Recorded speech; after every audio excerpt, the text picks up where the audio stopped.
Set it off by accident, but What set it off?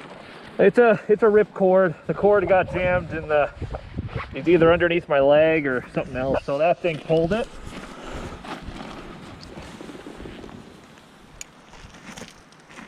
Pulled this little ball bearing and set off the CO2 cartridge. This should deflate, but well, crap.